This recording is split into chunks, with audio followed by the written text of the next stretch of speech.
आदमी जो हवा में बंदूकें नचाता है, एक पेड़ जो पूरी सभ्यता मिटा देता है, एक मास्क जो इंसान को राक्षस बना देता है और एक कीड़ा जो आम लड़के को सुपर हीरो बना देता है। आज की वीडियो में 4 ऐसी फिल्में जो दिमाग हिला देंगी। आदमी के पास वस्तुओं को नियंत्रित करने की ताकत होती है। जैसे ही वह अपने हाथ छोड़ता है, 2 पिस्तौल हवा में तैरने लगती हैं। जब दोनों उसे देखते हैं, तब तक बहुत देर हो चुकी होती है। जैसे ही वे गोली चलाने वाले होते हैं, उन्हें पता चलता है कि बंदूक पर से उनका नियंत्रण खत्म हो चुका है। बंदूक की नली उन्हीं की ओर मुड़ जाती है। आदमी मेज पलटकर दुश्मनों को पीछे धकेल देता है। दोनों के पास भी सुपर पावर है। पीले बालों वाला भी वस्तुओं को नियंत्रित कर सकता है। दोनों के बीच जबरदस्त गोलीबारी शुरू हो जाती है, लेकिन उसके चलाए हुए सभी गोलियां सामने वाला अपनी शक्ति से बनाई गई ढाल से रोक लेता है। पीले बालों वाला पिस्तौल को नियंत्रित करते हुए पलटवार शुरू कर देता है। आदमी तुरंत छिपने की जगह ढूंढता है। वह सिर बाहर निकालकर देखने की कोशिश करता है, लेकिन सामने केवल एक पिस्तौल होती है जो लगातार उसी पर गोली चला रही होती है। आदमी अपनी शक्ति का इस्तेमाल कर पीले बालों वाले की ओर जोरदार हमला करता है। वहीं दूसरा भी पिस्तौल को नियंत्रित करते हुए आदमी की ओर बढ़ता है।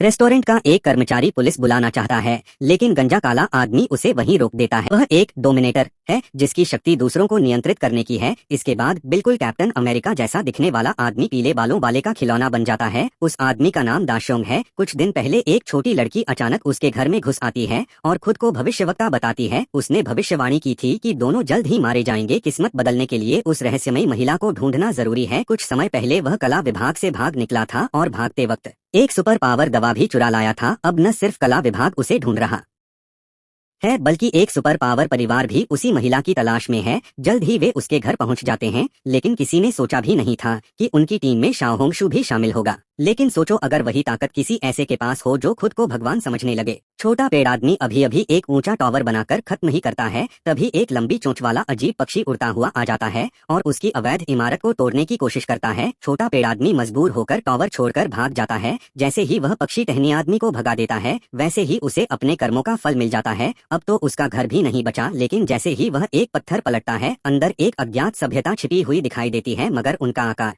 बहुत ही छोटा होता है। उनके सामने टहनी आदमी बिल्कुल एक विशालकाय की तरह लगता है। उसके बोलने से पैदा हुई हवा लगभग उनकी पूरी जाति को खत्म कर देती है। वह वहीं जोर जोर से पैर पटकने लगता है। आखिरकार वे सब्र खो बैठते हैं और लेजर गन निकालकर हमला करते हैं। साथ ही भारी हथियार और तोपें भी चलाते हैं। टहनी आदमी सिर पकड़कर माफी मांगने लगता है और गलती से उसके शरीर से एक पत्ता गिर जाता है जो उड़ता हुआ उनके महल में जा गिरता है। इससे सभी बेहद खुश हो जाते हैं और उस पत्ते पर टूट पड़ते हैं। यह देखकर टहनी आदमी और ज्यादा पत्ते तोड़ लाता है ताकि उनका अच्छे से स्वागत कर सके, लेकिन अगले ही पल उसका पैर गलती से उनके महल पर पड़ जाता है और सबका वहीं सफाया हो जाता है। इस पेड़ आदमी का नाम है ग्रूट। कुछ दिन पहले तक वह सिर्फ एक गमले का पौधा था। 2 रोबोट उसकी बड़ी देखभाल करते थे और ग्रूट दिन ब दिन बड़ा होता जा रहा था। साथ ही उसकी भूख भी बढ़ती जा रही थी। एक दिन उसने गलती से गमला ही तोड़ दिया। उसकी देखभाल करने वाले रोबोट उसकी ज्यादा खाने की आदत से परेशान हो गए और उसे यूं ही एक तरफ फेंक दिया। उसकी जगह पौधा ले आए। यह देखकर ग्रूट को बहुत गुस्सा आ गया। उसने पत्थर उठाकर उनकी ओर फेंक दिया और अगले ही पल लगता। और कभी कभी वही ताकत हमें पहचानना भी भूल जाती है।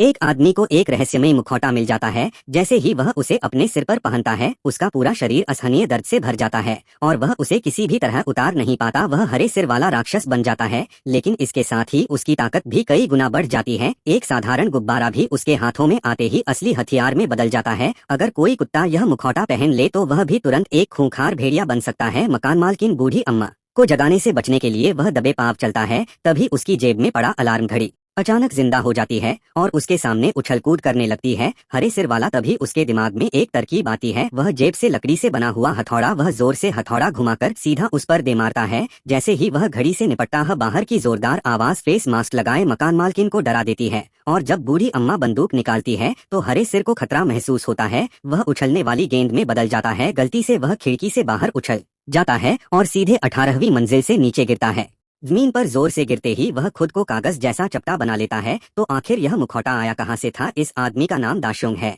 और वह एक आम इंसान है। एक रात काम से लौटते समय उसकी गाड़ी रास्ते में खराब हो जाती है। जैसे ही वह गाड़ी देखने जाता है, इंजन कवर से उसका हाथ जल जाता है। गुस्से में आकर वह कार को लात मार देता है और हैरानी की बात यह कि गाड़ी ही टूट जाती है। तभी उसे नदी की सतह पर किसी के डूबने जैसा कुछ दिखाई देता है। उन्हीं थैलियों के पास वह चमकता हुआ मुखौटा पड़ा होता है। घर पहुंचकर जैसे ही वह मुखौटा पहनता है, दाशोंग पल भर में बदल जाता है और बन जाता है शाओहोंगशू। लेकिन अगर ताकत किसी काटने से मिल जाए तो, और वो भी ऐसी जो इंसान को सुपर हीरो बना दे। एक जहरीली ड्रैगन फ्लाई ने एक युवक को काट लिया। जब वह घर पहुंचा तो उसकी गर्दन पर एक लाल सा दाना निकल आया, वह वहीं गिर पड़ा। इसी पल से उसे ड्रैगन फ्लाई जैसी सुपर पावर मिल चुकी है। अगले दिन उसकी 5 उंगलियों पर नुकीले ब्लेड जैसे कांटे उग आए। उसका बायां हाथ पानी की टंकी से चिपक गया। जैसे ही वह हाथ छुड़ाने लगा, सामने खड़े श्याओबा पर जा गिरा। हादसे के बाद वह सारा दोष पास खड़े श्याओ हेई पर डालना चाहता था। श्याओबा उससे लड़ने आ जाता है। अब दा श्योंग को स्लो मोशन में दिखने लगते हैं, वह आसानी से हर हमला चकमा दे कि अगले ही पल उसे लगने लगता है कि उसकी ताकत किसी सुपर हीरो से मिलती जुलती है। इसकी पुष्टि करने के लिए दा श्योंग दोनों हाथ दीवार पर रख देता है और वह बिना किसी सहारे दीवार चढ़ने लगता है। जोश में आकर वह दीवार पर ही स्ट्रीट डांस करने लगता है। तभी अचानक सड़क पर एक ट्रक के ब्रेक फेल हो जाते हैं। जेब्रा क्रॉसिंग पर एक बुजुर्ग सड़क के बीच कुत्ता टहला रहा होता है। नाजुक पल में दा श्योंग बुजुर्ग को धक्का देकर बचा लेता है, लेकिन खुद ट्रक से टकरा जाता है। लोग तुरंत मदद के लिए दौड़ते हैं, मगर दा श्योंग बिल्कुल सुरक्षित होता है। लोग उसे मसीहा कहने लगते हैं, लेकिन जब दा श्योंग पलटकर देखता है तो सामने कुछ भी सही सलामत नहीं बचा होता। जैसे ही दा श्योंग घर में घुसता है, दादा की बंदूक में आग लग जाती है। तभी पास खड़ा श्याओ हेई सिगरेट जला लेता है। मजबूर होकर दा श्योंग अपनी सुपर पावर की बात दादा को बताता है, मगर दादा फिर भी यकीन नहीं करते और एक घूंसे में श्याओ हेई को गिरा देते हैं, यह जानने के लिए कि वह मजाक कर रहा है या नहीं। दादा स्टील की चाकू उठाकर उस पर वार कर देते हैं। जब चाकू मुड़ जाता है तब जाकर उन्हें भरोसा होता है कि दा श्योंग को वाकई सुपर पावर मिल चुकी है। जल्द ही उसकी यह ताकत एक व्हीलचेयर पर बैठे वैज्ञानिक को पता चल जाती है और वह उसे ले जाता है। इन चारों फिल्मों ने एक बात सिखाई, ताकत हर किसी को नहीं मिलती और जिसे मिलती है वो या तो हीरो बनता है या सबसे बड़ा खतरा। अगर तुम्हें मौका मिले तो तुम कौन सी ताकत चुनोगे?